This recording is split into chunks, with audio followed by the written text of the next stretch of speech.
Hey guys, still here and welcome back to Transport Fever. In this video I wanted to talk about a few things that I would have loved to see in Transport Fever 2 that are currently not inside the game. So this is not a mod review or a feature review of the current game as is, but things that I think would have made the game more interesting. Starting off, a day-night cycle. The game is pretty. I'll give you that much. The game is pretty, and yes, there is already a night mod on the workshop. Unfortunately, that night mod turns the whole thing into night, which does make it quite hard to deploy your routes, because it's going to be harder to see. And sure enough, the night mode is nice, but I want a day-night cycle, so that I can see the lights come on, for example, this town over here, St. Paul, that I've been building up over another play series. I want to see the lights come on at residential buildings like these. I want to be able to zoom in pretty much like this and just have a view of looking down the street and seeing the different commercial buildings and the different residential buildings and the cars light up. Since the cars already have lights. You have street lights. Why aren't we using this? This could have been such a neat feature. And I'm not sure why it wasn't added into the game. I think it would have been a very interesting factor.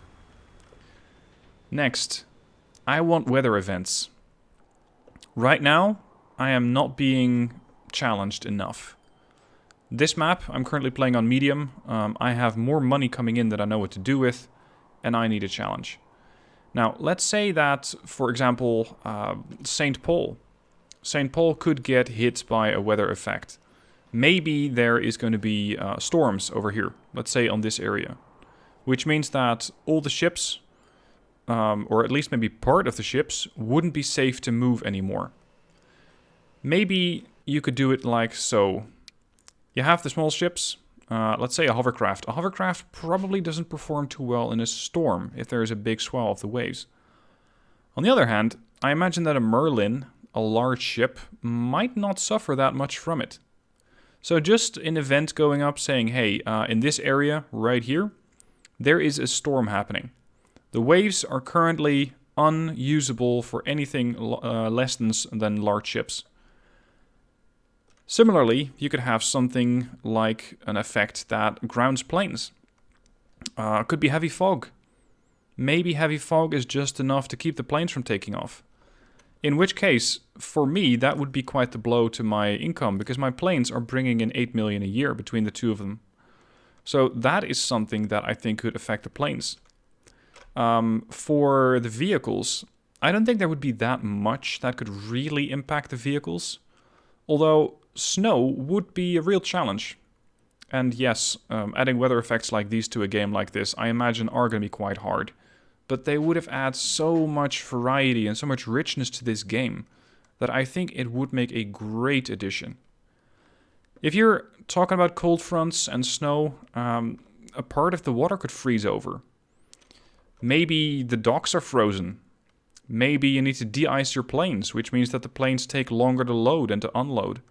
It is little features like this that just add a little richness, that add a little bit more of a challenge, and that can really make you think about what sort of a transport network you need to set up, and maybe to build redundancies as well.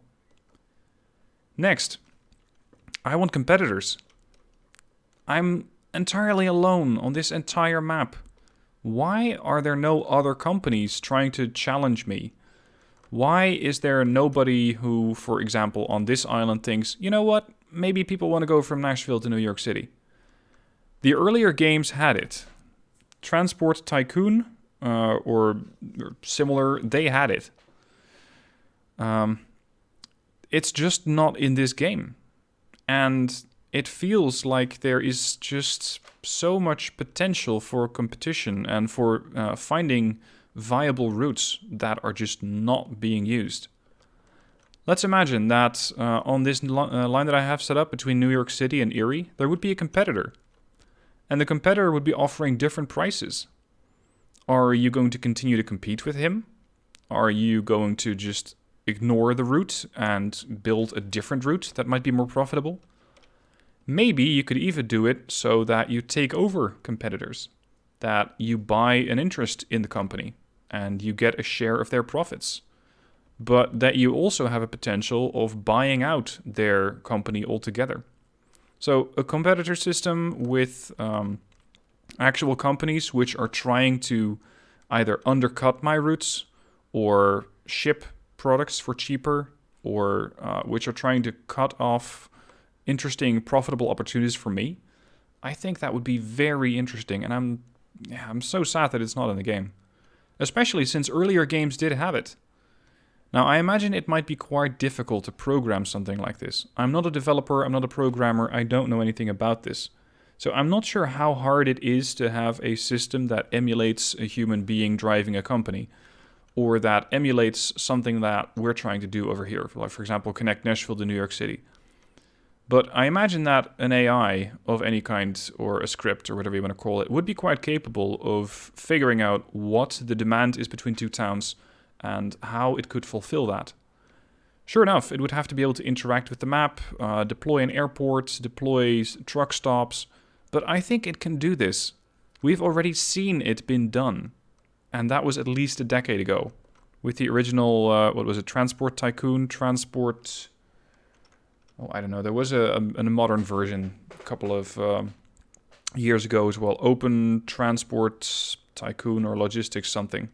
So it has been done. Were those systems perfect? Probably not.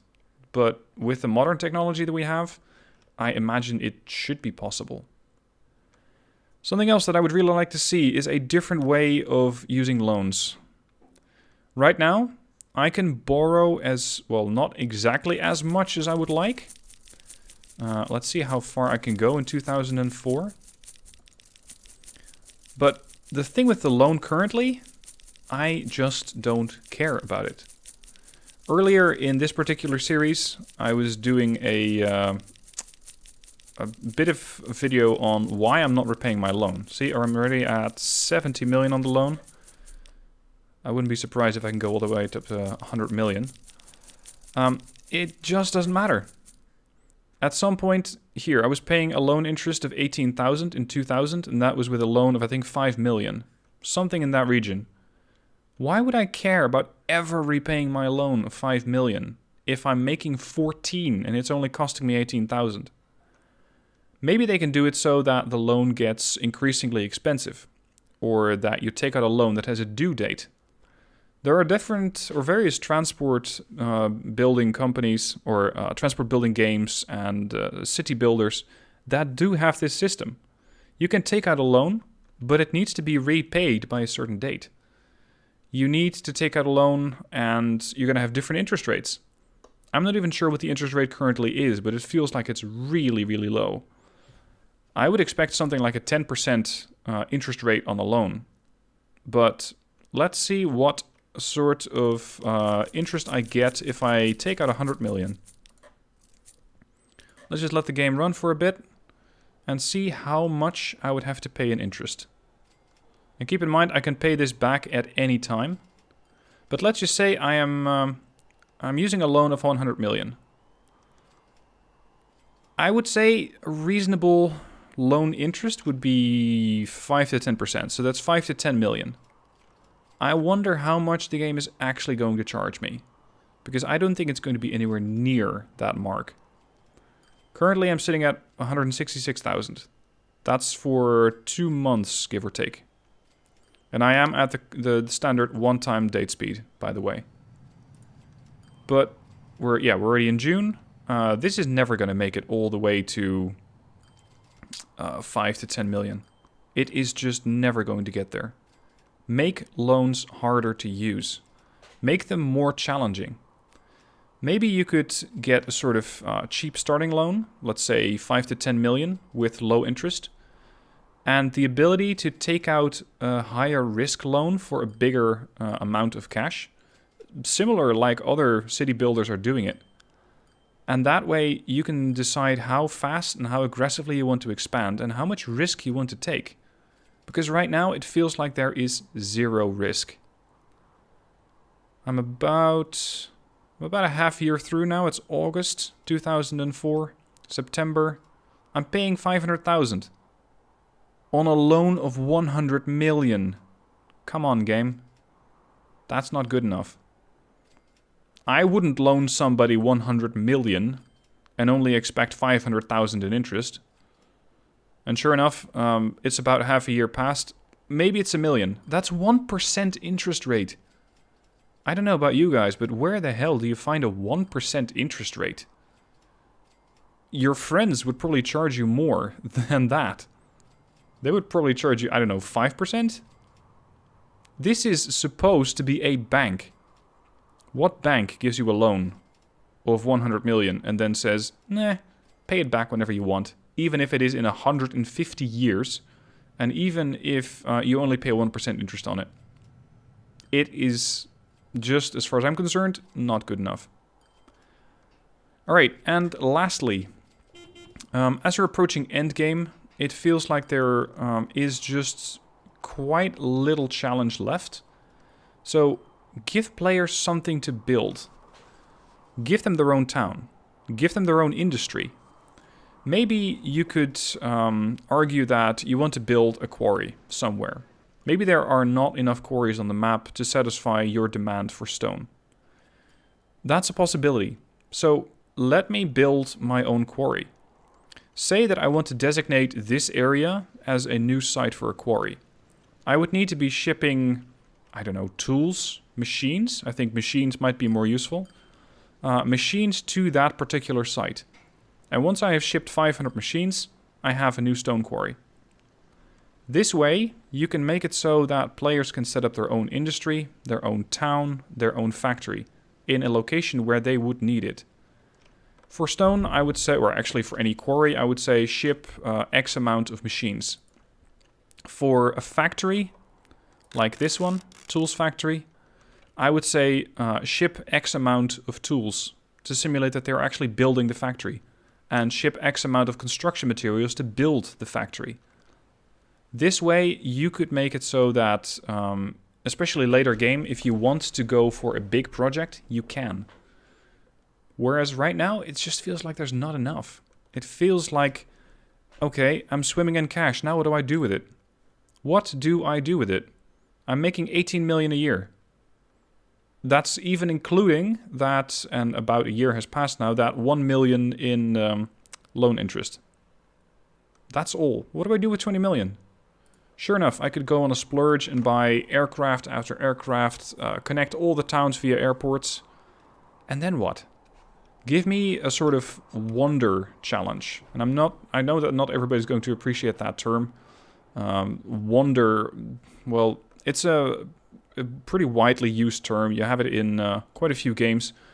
You could call it a large project, whatever you want to call it. Get an additional challenge that players can pick for themselves. And considering that this is, well, to an extent, a sandbox game, allow me to build my own industries, other than just using the map editor, because yes, I know you can do it there, but come on.